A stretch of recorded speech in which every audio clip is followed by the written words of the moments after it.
Actually अगर हम बात करें डार्विन थ्योरी की, देखो डार्विन बहुत फेमस रहा इवोल्यूशन के मामले में, और इवोल्यूशन की थ्योरी ज़बरदस्त थी इनकी, कई साइंटिस्टों ने दिया, लेमार्क का भी अभी पढ़ाएंगे, लेकिन जो डार्विन ने दिया वो गजब का था और बहुत फेमस रहा। डार्विन ने अपनी थ्योरी में 4 बातें कही। हम एक्चुअली आज डार्विन थ्योरी पे ही बात कर रहे हैं। डार्विन ने अपनी थ्योरीज में 4 बातें कही। देखो, पहली बात जो कही वो था ओवर प्रोडक्शन या प्रोडाजिलिटी ऑफ प्रोडक्शन। का मतलब ये होता है कि देखो दुनिया में जितनी भी लिविंग ऑर्गेनिज्म है ना, they have great capability to produce their own kind of offspring. अपनी तरह औलाद पैदा करने की ग्रेट कैपेबिलिटी होती है हर लिविंग ऑर्गेनिज्म में। नहीं, अब आप कहते हो कि ये बेबी ज़्यादा पैदा हो रहा है, एक आदमी का बहुत बेबी पैदा हो रहा है, अरे ये नेचर था। डार्विन ने थ्योरी बताई है कि every living organism has great capability to produce their offspring. एक आप देखो प्लांट कितना पोलन ग्रेन पैदा करता है, इंसान के कितने स्पर्म्स पैदा होते हैं ऑर्गेनिज्म के, ग्रेट कैपेबिलिटी है। ये आप किसी आदमी पे ब्लेम लगा देना कि इनके मैंने देखा है अक्सर लोग कम्युनिटी पे एक ब्लेम लगा देते हैं कि बहुत ज़्यादा बेबी पैदा हो रहा है। अरे ये थ्योरीज है, आप इसको रोक सकते हो एजुकेशन से। आप एजुकेशन दोगे तो वो समझेगा कि रिसोर्सेज लिमिटेड है, लेकिन ये डार्विन की थ्योरी है। Every living organism has great capability to produce their own kind of offspring. ठीक है, गुड। दूसरा थ्योरी है स्ट्रगल फॉर एग्जिस्टेंस। भाई जो पैदा हुआ है उसे स्ट्रगल करना पड़ेगा एग्जिस्टेंस के लिए। फॉर एग्जाम्पल आपको अगर मैं बात बता दूं, जो पैदा हुआ है उसे स्ट्रगल करना पड़ेगा एग्जिस्टेंस के लिए। अब आप एक एग्जाम्पल लो, एक टोर्टोइस के एग्जाम्पल लो। कछुए का हजार अंडे पैदा करता है, क्या सारे बच्चे हो जाते हैं? आपको पता है अंडे से बच्चे निकलते हैं, पहले तो 20 से आगे बढ़ते तो मर जाते हैं। कई जब जंगल में आते बंदर देख रहा होता है, क्यों अप एंड डाउन कर रहे हैं, माउथ पकड़, बंदर पकड़ लिए, रगड़ रगड़ के देख रहे हैं पेड़ पे। आधे तो बेचारे ऐसे मर गए, हाथी होती आई मर गए। लास्ट में वही जीतता है जो स्ट्रगल फॉर एग्जिस्टेंस में सक्सेस होता है। स्ट्रगल भी 2 तरह की होती है, इंट्रा कंपटीशन और इंटर कंपटीशन। इन्वायरमेंटल कंपटीशन भी होती है।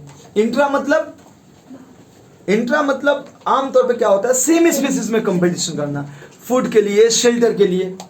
और इंटर कंपटीशन अलग स्पीसीज से कंपटीशन करना। और यही नहीं, इन्वायरमेंट से भी कंपटीशन करना पड़ता है। पता है आपको, स्ट्रगल फॉर एग्जिस्टेंस है यार। आप देखो, मैं अपनी एकदम पर्सनल लाइफ बता रहा हूँ। मैं तो अपने माँ बाप का एक ही लड़का हूँ, लेकिन मेरे पापा एक जेन्युइन, मेरे पापा 8 भाई थे। जब वो पॉक्स चला था ना उस जमाने में, पापा बताते हैं कि उनके 4 भाई डेथ कर गए थे। स्ट्रगल फॉर एग्जिस्टेंस, जिनके बॉडी में एंटीबॉडीज बनी वो सर्वाइव किए, और इसलिए पापा सर्वाइव कर गए। तो स्ट्रगल फॉर एग्जिस्टेंस, और ये 3 तरह से होती है, आपको पता होनी चाहिए। कौन कौन? इंटर, इंट्रा और इन्वायरमेंटल। अच्छा बच्चों, इसके बाद सबसे मेन बात आती है वेरिएशन। इसको गौर से समझना। वेरिएशन क्या है कि हर ऑर्गेनिज्म दूसरे से डिफर करता है, बच्चा माँ बाप से डिफर करता है। This is called variation. अब बताओ, सारे बच्चे पैदा हुए, उसमें से जिसमें ऐसा वेरिएशन होगा जो एक पार्टिकुलर इन्वायरमेंट के लिए सूटेबल होगा, वो सर्वाइव होगा, और वो अपना ये कैरेक्टर आने वाली जनरेशन में देगा। याद रहे, दुनिया में मेहनत करके तुम सेलेक्ट हो गई ना, वो नहीं है वेरिएशन। जेनेटिकली तुम जो आई, पैदा हुई, तुम में जो वेरिएशन आया, अगर वो वेरिएशन इन्वायरमेंट के लिए सूटेबल है, जैसे तुम्हें ऐसा जीन में चेंजेस आ गया जो आज की इन्वायरमेंट के लिए सूटेबल है, तो तुम सेलेक्ट हो जाओगे। तुमने खुद मेहनत करके अपने अंदर कैपेबिलिटी बनाई है ना, वो दैट इज नॉट जेनेटिकल, वो ट्रांसफर नहीं होगी। जो वेरिएशन के थ्रू आई है, और अगर उसने हेल्प किया तुम्हें सिलेक्शन होने में, तो वो कैरेक्टर चलते चले जाएगी, और आने वाली कई जनरेशन बाद एक इवोल्यूशन हो जाएगी। मान लो तुम 4-5 भाई बहन पैदा हुए, उनमें से एक के अंदर जबरदस्त वेरिएशन है, तो वो वेरिएशन आगे इंक्रीज करते जाएगी, इन्वायरमेंट के लिए सूटेबल है, और वो इवोल्यूशन का कॉज बनेगी। और जिसमें इस तरह की वेरिएशन होगी वो क्या होगा? Natural selection. यानी तीसरा था इनका वेरिएशन, और चौथा क्या था थ्योरी में? Natural selection. यानी जो वेरिएशन सपोर्ट की इन्वायरमेंट से जीतने में, वो सिलेक्ट हो गया नेचर से, ताकि वो अपना ऑफ स्प्रिंग पैदा करे। और जाहिर सी बात है वेरिएशन आई थी तभी वो सेलेक्ट हुआ, तो वेरिएशन तो चेंज होते जाएगी ना, और इस तरह लाखों साल बाद इन्वायरमेंट के अकॉर्डिंग पूरा इवोल्यूशन हो जाएगा। ये डार्विन की थ्योरी थी, यानी जेनेटिक्स से रिलेटेड है कि नहीं है? यार वेरिएशन की वजह से ही तो हुई। लेमार्क और डार्विन में फर्क ही यही है, लेमार्क ने कहीं जेनेटिक्स की बात ही नहीं की थी। अभी लेमार्क की थ्योरी भी बताता हूं।